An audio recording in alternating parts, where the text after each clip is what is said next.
Hi, welcome to tutorial 1 of Android programming using Basic4Android.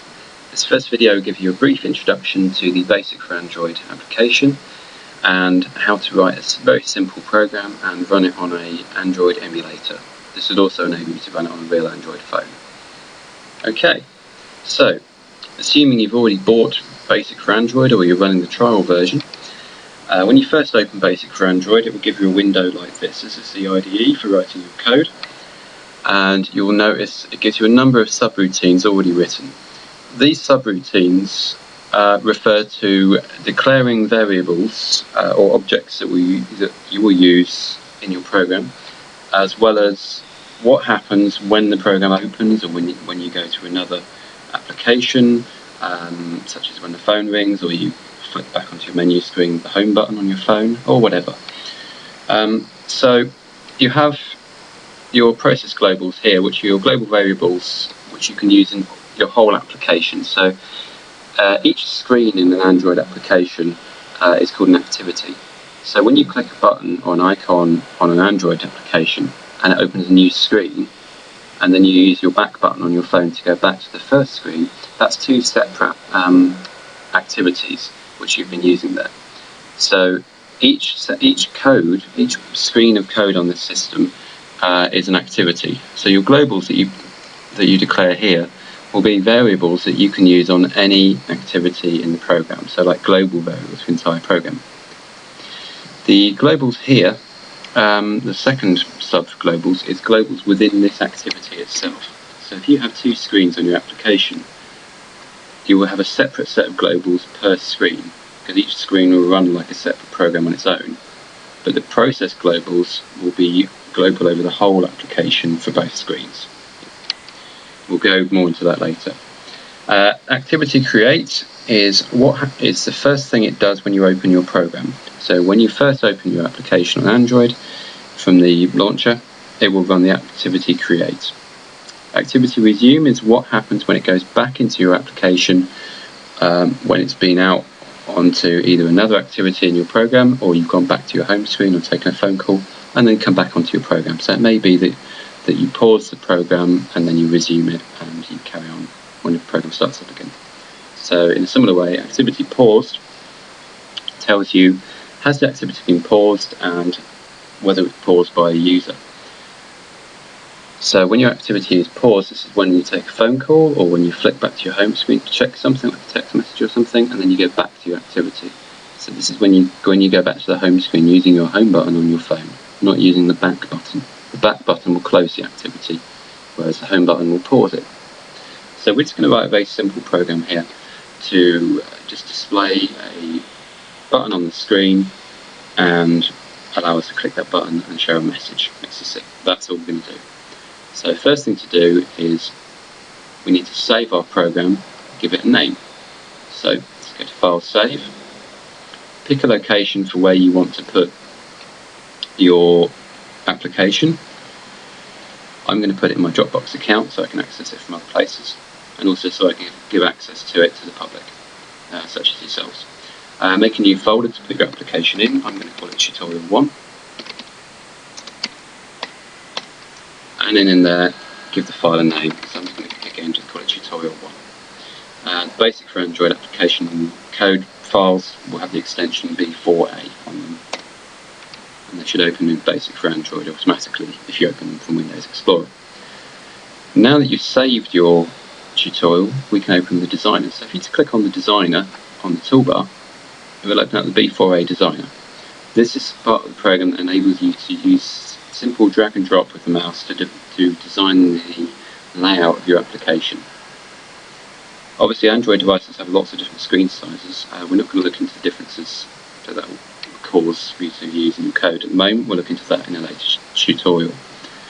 One thing I will do though is advise to install the Android emulator or create an Android emulator, and then from within Basic4Android select Tools, run AVD Manager, which is your Android Virtual Device Manager. That will open up this window. So in here I've created a simple 2.3 Android device, which I've already started, because they take a few minutes to start, so I started it before I started the video. So I'm just going to move that over so I can see it. And then with the designer on the screen, the abstract designer and the designer window, the abstract designer will show you kind of a layout, like a technical layout of your design, whereas the emulator will actually connect to Basic4Android and show you the application as it looks as you design it. So it will show you exactly how it will appear on the phone. So you have a little chain here on your designer window. If you double click that chain, that will connect the designer onto any Android device which is connected to your laptop or your desktop. And this can be the emulator running, which it will treat as a real Android device, or you may have your phone plugged in on a USB cable. So you can see the device screen is now changed. It's just showing activity, which is the default name of the program, the title of the program, and a blank screen. My designer then, if I now go to add view, view is anything that appears on an Android application. So a button as a view, a checkbox as a view, a spinner, any kind of toggle buttons, anything that's on here is a view. So we're just going to add a simple button. So you can see when I add the button appears on the abstract designer and on the emulator. The emulator is showing how it will appear on the phone.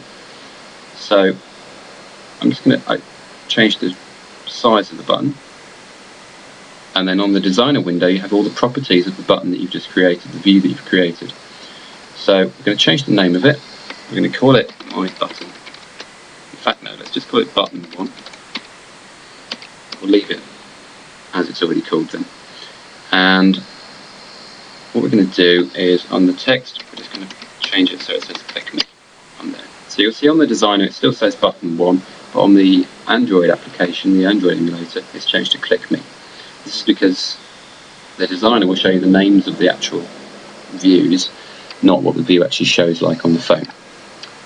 Now we want to give it an action for what to do when you click it. So in Tools, there's an option called Generate Members, and this will generate member functions in your program to deal with what happens when you click a button, change a progress bar, or whatever. So if I click on Generate Members, expand button 1, select Click, and then click Generate Members. What will happen is, if you go back to your main IDE window, you'll now see an extra function that's appeared called button 1 click, which means it will run that when we click that button. So we're going to make a message box appear on the screen just to say you've clicked the button. So we can use the command message box or show message box. It may actually be message box, sorry. I get confused. Some of them are show, some of them are just message box. So we're going to show message box. You clicked the button, and then the title of it, button clicked, and that's it. Now, only other thing we need to do now is on the activity create, we need to tell it to show that layout. So we go back to designer, and save the layout. Let's just call it main. And then in here we're going to go activity, load layout,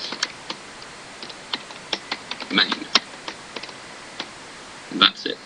And this is our complete application. So if I now run the application, it's going to ask me for a name, so I'm going to call it tutorial 1, and it needs a complete web address type thing, so let's just call it tutorial 1 EA coding for easy Android coding.com. It'll ask me for a label, tutorial 1, press OK. We'll then compile the application and run it on the Android device.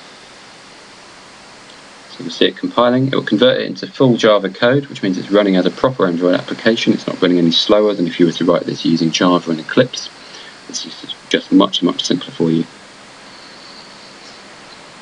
Once it's fully compiled, it will install that file to the device. So if I open my emulator, we should see the screen go blank and give the option to click on the button. Here we go, tutorial 1, here's the button. If we click the button, it shows the message box, you click the button, and OK. And that's your very first Android app. Check out tutorial 2 where we'll delve deeper into this, and look forward to hearing any of your comments.